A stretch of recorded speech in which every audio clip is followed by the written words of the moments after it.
It was a cold and windy night, when suddenly a knock at the door. Who could be knocking this time of night?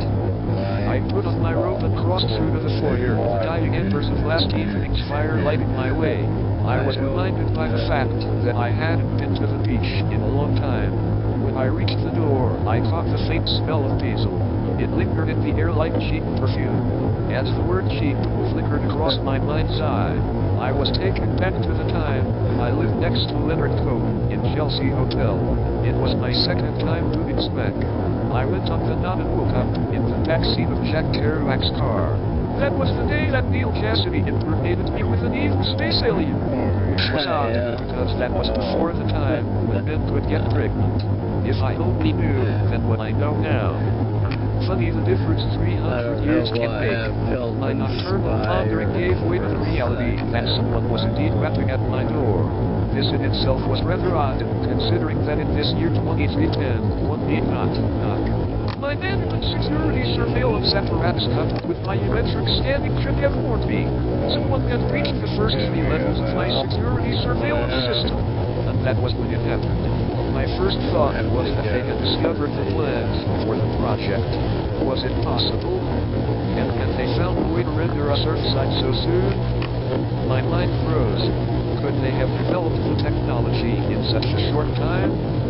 It had only been 20 years, but I was soon to find out that the horror confronting me was something altogether different. I cautiously opened the door to see Ultron standing there, his hand holding the security device. It was in pieces, where he had destroyed its capability. He had a sly grin that indicated trouble, but with him, it was always trouble. He told me that since he had rendered my device useless, and that now I must concede to giving him what he wanted. I panicked, my feet froze to the floor. I knew I had to play this out with precision. I've known Ultron for centuries. We both have the same disease, although most people wouldn't call it that. We don't age. Which explains the basil that fucker planted the first seedlings of it on our moon. Ultron said he had come for our child. I woke up and realized it was 4 a.m. I need not get up so soon to get ready for work. Then a good cacophony of voices sounded from above my body. The last time I heard or felt the sensation such as this was when I was undergoing my cryonic thaw after 3 centuries of slumber and shut. They've jacked into the main drum phase. I was a man, a wanted man. They brought me here because of my expertise, and now they wanted to kill me. I was the first to hack my own brain with an iPod in the 21st century. But wait, was it voices, or just the random function of the iPod going awry? I heard sounds of techno in the background. It was not the beating of my heart, but just the familiar sounds of all my favorites, an encrypted message of lost days. What were they trying to tell me? Or was trying to tell me? Is that Ima Sumac? No, it's not Ima Sumac. Wake up. It's time to move out of here. What? Huh? Stephanie? How did you get in?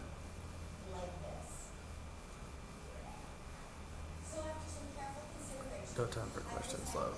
Our driver is waiting outside. Mr. Z wishes you no later than 6 a.m.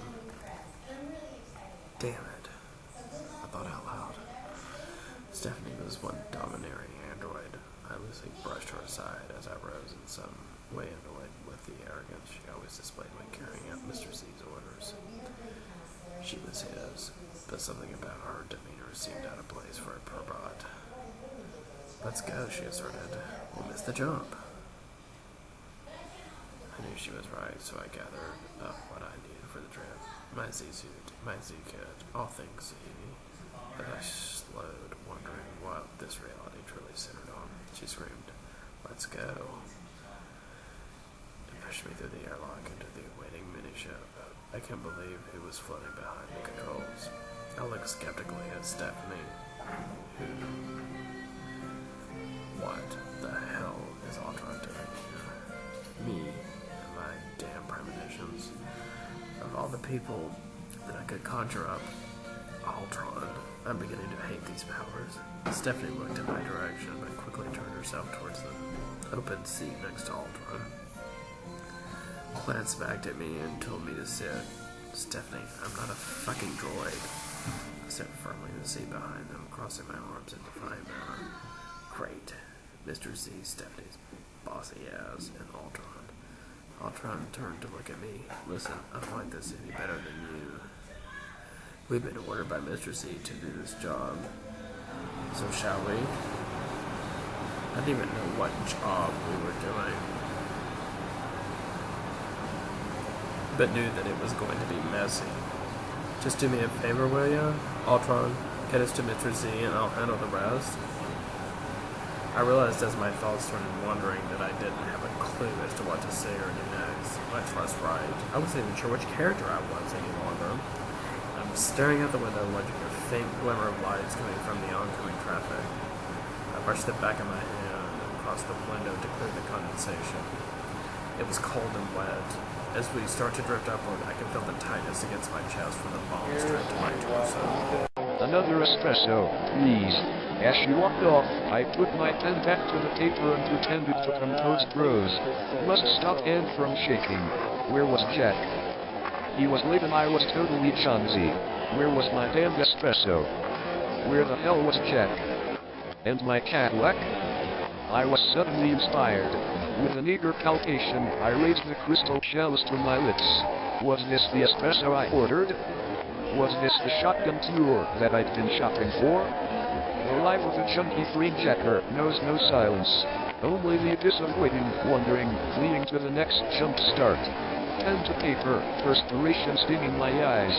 Just when I thought my humanoid heart would explode, I caught Jack, out of the corner of my eye, motioning me out of the cafe, through a door that led to a world only prophesied. I made a start but the barista grabbed my arm. Fuck, I was busted. You didn't touch your espresso. And you forgot your digipad. Is everything okay? Her eyes traced my gaze to the door, to Jack. She released her grip, and as she ran toward him, I saw her pull a jump grenade from her suit. Uh-oh. This couldn't be good, I thought, as I watched her throw it his way. I keyed in my next fix request from the Oliver and sat back and waited for whatever was to come next. I was amused to see the look on the barista's face when Jack caught the grenade with ease.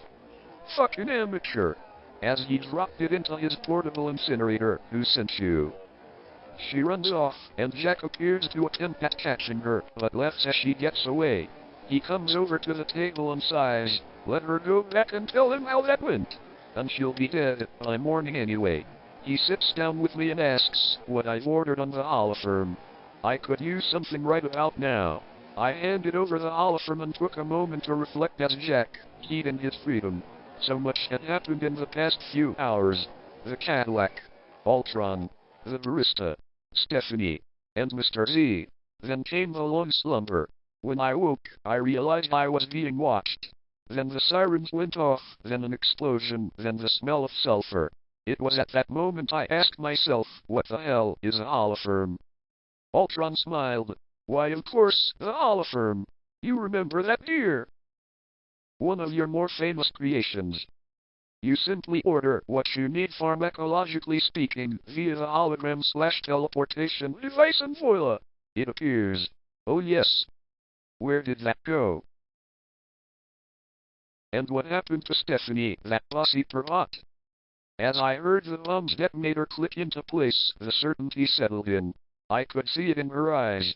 It was like a backseat ride with a hack of smack in Jack's Cadillac. How had I missed it across all these years? Ultron was Mr. Z. And then we became one.